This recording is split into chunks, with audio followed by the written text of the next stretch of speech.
Here is a stack of denim, 9 layers. 9 layers. One thing I want to show you that is different about Kenmore than other machines. Here, I want to show you my most beautiful machine. I really don't know how I got into collecting them, but once you start, you can't stop. Do you have a sewing machine hidden in there? Well, this is where my colorful denim is. Okay, Chicky, are we ready? Okay, we're ready. Kathleen Resnick is the devoted moderator of our Denim Upcyclers Facebook group. She's a retired nurse, a dedicated grandmother, and a passionate denim upcycler. From bag making to creative art pieces, Kat explores it all. Her most viral post features the charming kitty draft stopper. Most of all, she's a vintage sewing machine collector, and I've just written an article about it as my first guest author on the Denim Upcyclers blog. I'm super thrilled she agreed to open up her home studio and share with us her vintage sewing machine collection. Kat, thank you so much. I'm so glad we're doing this. I'm really excited to be here and do this. I think let's jump into it and let's introduce us to maybe the top 3. I'll show you the ones I have right here in this room that are set up. I'll tell you a little bit about each one. Yeah, okay, perfect. So then this is a Kenmore 1040. Wow, I love it. Oh my God. So simple. So and good. This is a Kenmore 1060. So they had a 1030, 40, 50, and 60. So I have 2 from the series. The thing about these is that women wanted to be able to take their machines like to a quilting bee or to a friend's house or whatever. The full-size machines are so heavy, so they came out with these. They're 3/4 of the size. They are just as strong and have all the functionals of a full-size machine. Okay, so is there a cover for it or? These machines in the series, they came with a special case called the rosette case. And see, it has rosettes all over it. Oh, that's so pretty. Yeah, so one of mine, and see, it's small enough you can pick it up, and carry it with the machine. And then the machine itself is, I can lift it with one hand. Here's the original bill of sale from 1957. This machine is older than I am. Oh my God. And it came with a 20-year guarantee. And some of my machines say on them 20-year guarantee. I don't think we can have 20-year guarantee anymore. No. Some machines say on them 30-year warranty on machine head. I mean, you can't buy anything these days. And plus, if a woman only bought a sewing machine every 30 years, they wouldn't stay in, the machine companies wouldn't stay in business very long. So, that now we have planned obsolescence and, people don't buy things to last. They want to get the newest, greatest thing every couple years. And it's just too bad because what will be the vintage of tomorrow? Right, there won't be anything. There won't be any. Yeah. Here, I want to show you my most beautiful machine. And that's the root beer float. It's so beautiful. They call this one a root beer float because of the color of it. This was made in Germany by Gritzner Kaiser, 1950s. To me, it looks like a Cadillac or something with this emblem on here. This is the stitch length regulator. You go up for reverse and down for your stitch length. This is stitch width, and this allows you to change the needle position, left, center, right. But what is the advantage of changing the needle position? Is it when you sew some zippers or? Yeah, zippers or anything where you want to make your seam allowances a little wider or so close to something. Okay. And look, you open this and that's where you put the cams in. Cams? The cams. To make different patterns, to make different stitches. How does it work? Well, you put whatever cam you want in here. See, it's marked 1 and 2. So depending on which, you put it in there, and then you go up here to tell it if you want pattern 1 or pattern 2. But the pattern 1 is the type of stitch? Yes, I'll show you in the book here in a minute. Okay, so this is the manual that it came with. But these are the decorative stitches that machine will do with those little plastic cams that I showed you. But think about these machines came out with all these feet and all this stuff, and there was no YouTube back then. You had to just learn everything from this little book. What were they doing? Oh, and I forgot to show you in the cabinet the knee controller. That's how you make it go. It doesn't have a pedal. It has a knee lever. You sew with the knee? Uh-huh. My God, that machine is so particular. Yeah. Oh, I'd love to try it. Oh, you would love it. It's so like precise. You just see- feel like you're.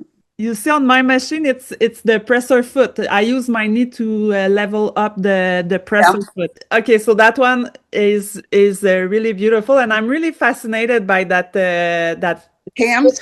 Yeah, I never saw this before. Like I always sew with like my mother when I graduated from fashion design. My mother she bought me that industrial sewing machine, and it's a Sunstar, and I've been sewing like since then with that machine. So I have not like experiment so much with so different type of sewing machines. So I'm very like I really didn't know that there was this mechanism stitch stitch choosing on vintage machine is the first time I'm hearing. You sew denim with all of these, or Yes. several layers? Several layers. As a matter of fact, Penny is my sewing student that I've been teaching for several months, and she came over one day and we did some investigating, tried to do a little scientific method. And so here is a stack of denim. See how thick it is? Yeah. 9 layers. 9 layers. Which sewing machine could sew through them all? They could all do it. But like this one, the Brother machine, it was skipping stitches. It was too much.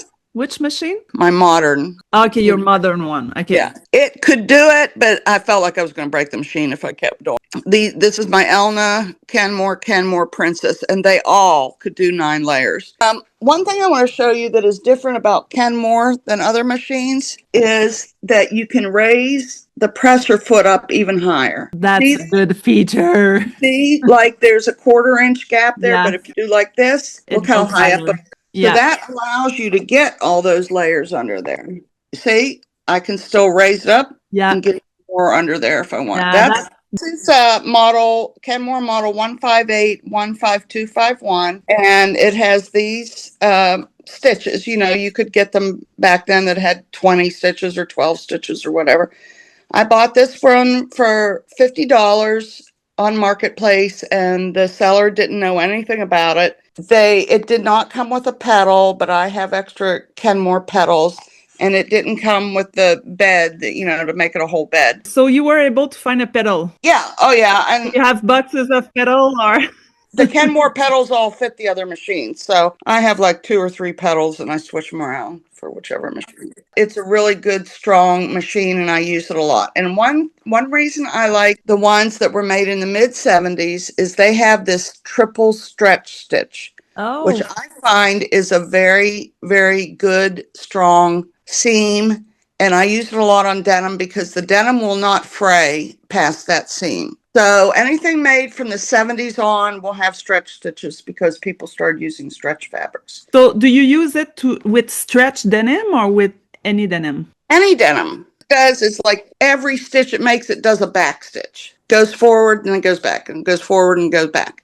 Show us the stretch stitch. So here is a bag I made, and you see this. Can you see the white fabric that was the front of a pillow? And this is the triple stretch stitch along here because I didn't want this fabric to fray anymore. And why would you use the triple stretch stitch rather than a zigzag stitch? Well, you could use them interchangeably, but I just am crazy about that stitch. I don't know. I think that most people don't know what a good seam it makes. The only thing is, if you ever have to rip it out, it's crazy hard to rip it out because it's like every stitch has a back stitch. Speaking of which, we have talked on the group about what do you do when you have like really thick seams that you're trying to sew through. Yeah. And people have different methods. Here's my method. Show us. This is onyx. This is a rock. Okay. So if I wanted to pound this down, say this was real thick and I wanted to sew it over, or just pound the heck out of it.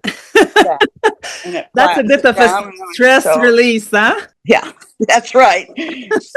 And then this is our comparison of the different machines. See, we once again marked it up here which machine it was. Okay. And this was a time trial. So I did straight stitch and zigzag stitch, and we saw how long it took each machine to sew 22 inches. Which is number one?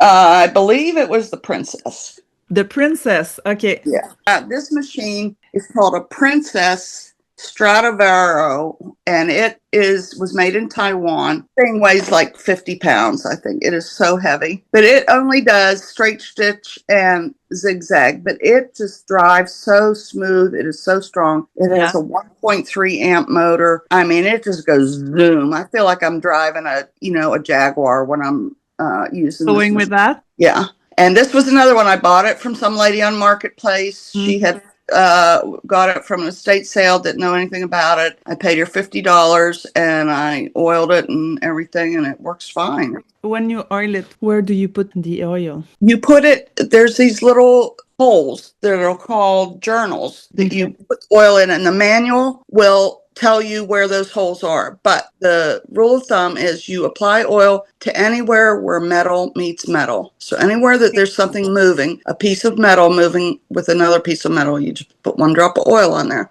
And I end up with oil all over the place. I'm kind of messy with it, but it doesn't matter. It's like you can't overdo it, you just have to clean it off your needle area so you don't get oil on your fabric. Exactly. Yeah, that happened to me before.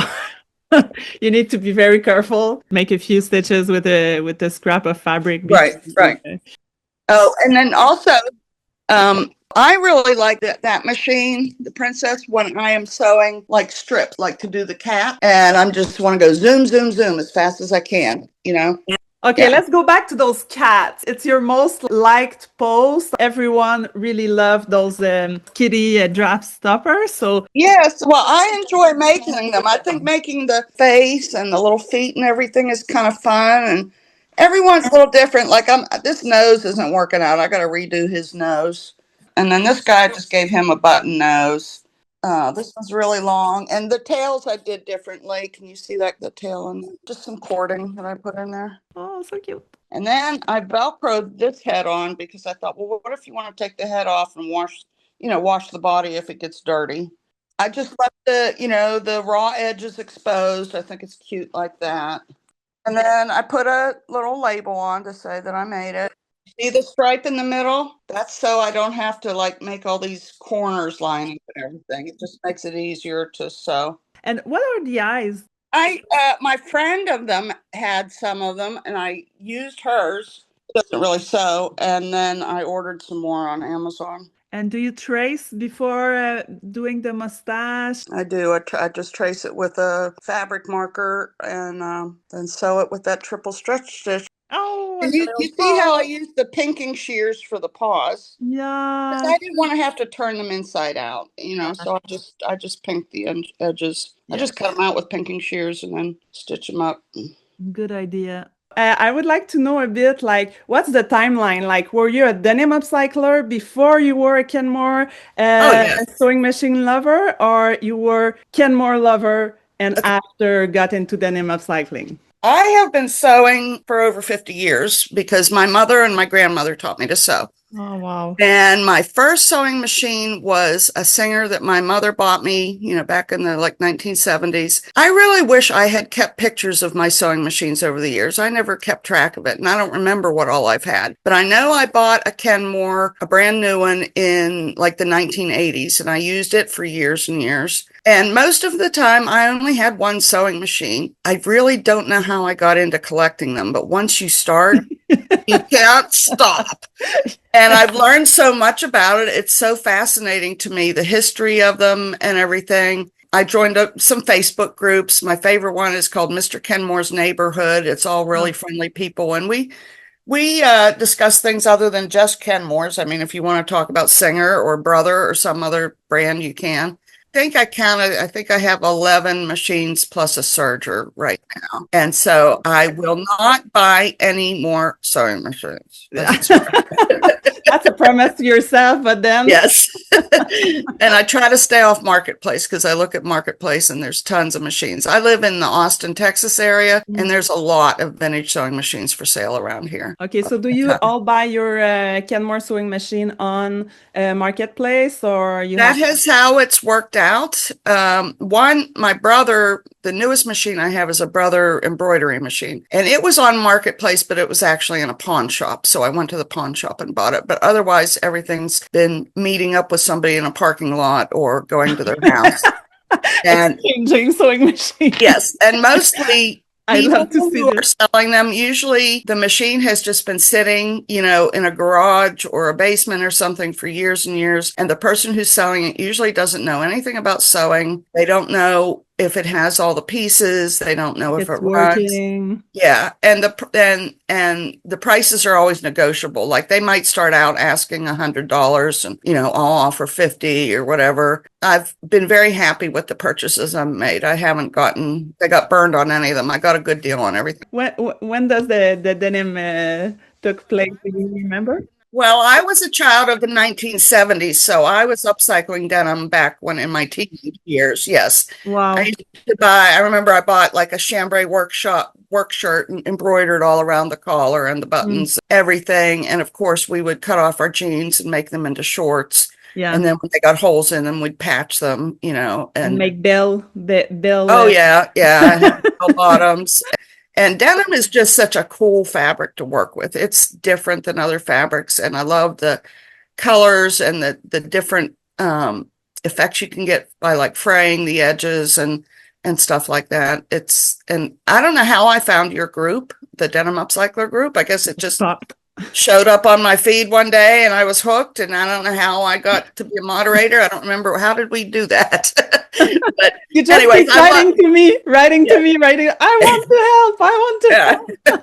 Yeah. So I love it. I love the group, and I love looking at all the posts, and it's a lot to keep up with. I mean, we have over 500,000 members, and so we get a lot of stuff to look at. So let's go back to the process of buying the sewing machine, because I give a lot of workshop, and I feel that many people are like uncomfortable a bit, like don't feel very confident about buying a secondhand or a vintage sewing machine, because some people are just beginners and they don't know what to look at. So from the picture on Marketplace, like what would be like, oh, I want that machine? Like what's the a lot of the older machines were very beautiful to look at. I mean, they were selling them to women, and some of them were very stylish.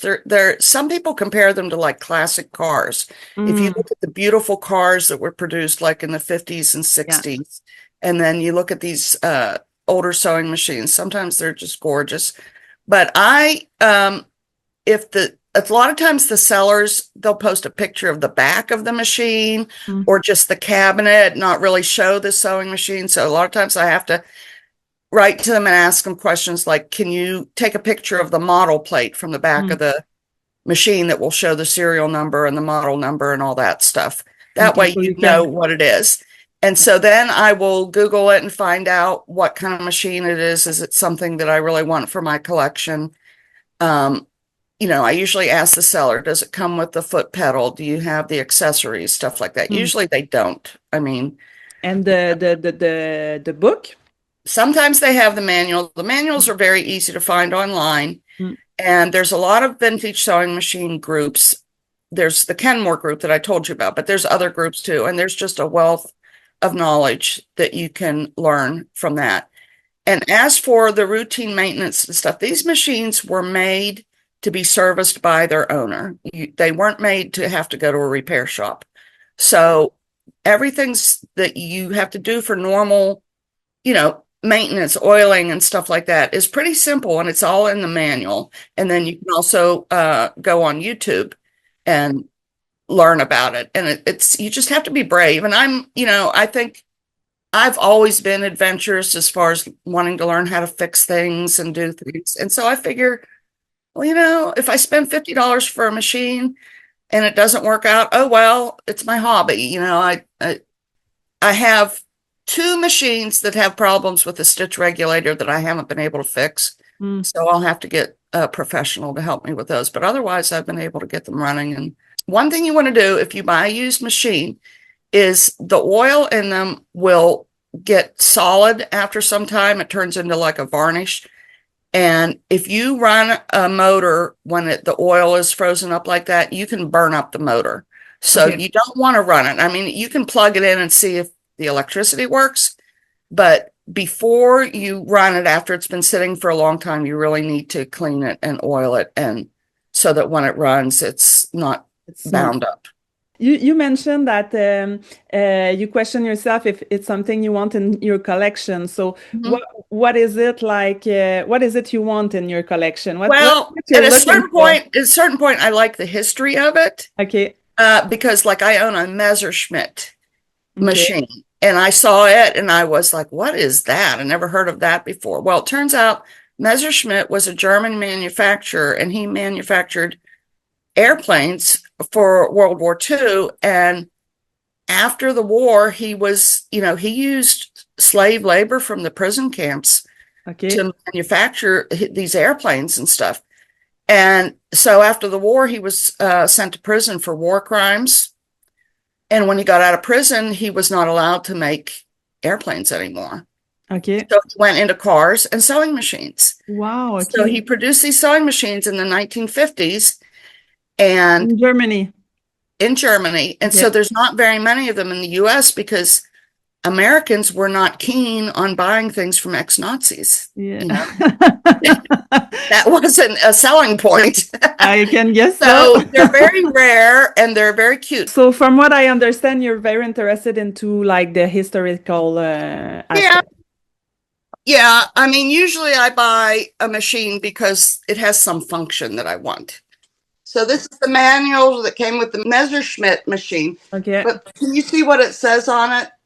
A companion for life. A companion for life. That's what these machines were made to last for your entire life, and maybe more than one lifetime, because they just go on and on. I have taught several people to sew, different projects and stuff. I really enjoy doing it. And you just have to get familiar with your seam ripper, and if you screw up, you just rip it out and start over again. Or with denim, since it didn't cost you anything, just cut out a new piece. That's what I love about it. And I have a really good thrift store like 2 miles from my house. Yeah. And I can get all the denim I want there. For a while, they were saving up everything that they couldn't sell in the thrift store. Like maybe it had paint all over them or something like that. And so I just go in there and get giant boxes and bags full of free denim. And I've used up a lot of it, but anytime I want more, I go. And they usually have a $1 rack, whole pair of pants for $1. So I figure it's a cheap hobby. When I start selling my stuff, the name of my company that I want to use is Ever Onward, because I am propelling vintage textiles onward. But the other thing is that I have chronic health problems, and that I find being creative is like the best therapy for anything, And when I come in here, I'm truly in my happy space. By sewing, I'm keeping myself going ever onward, because I'm a doer and a creative person, and I want to do something that's worthwhile. So that's why I sew. Oh, that's nice. Yeah, sewing is so good for the soul.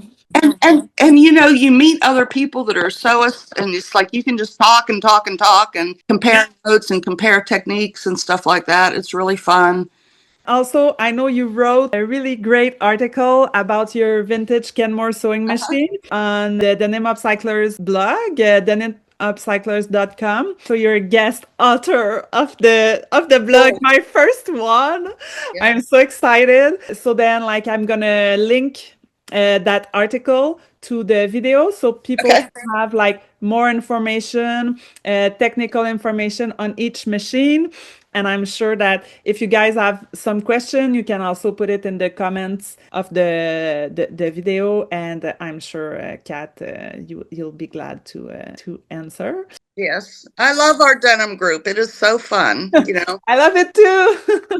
Thank you so much for being part of that adventure and helping me moderate and make this group one of a kind. So I really appreciate you, Kat. So I appreciate you, and I'm glad I ran into you, and we've become friends. And yeah, I know. great. It's crazy. It's yeah, it's part of it's the best part of it is the connection we're making to that adventure. So Right, and I love it how we're linked to people all around the world, I in know. all different countries and all different circumstances, Yeah, and we all have this passion for making things out of denim, and it's I just know.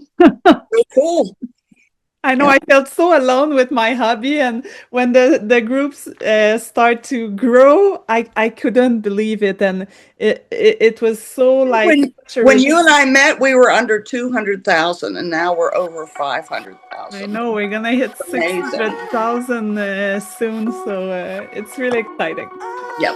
So thank you, Kat. All right. Have a great day. We'll talk to you later. Bye. Bye.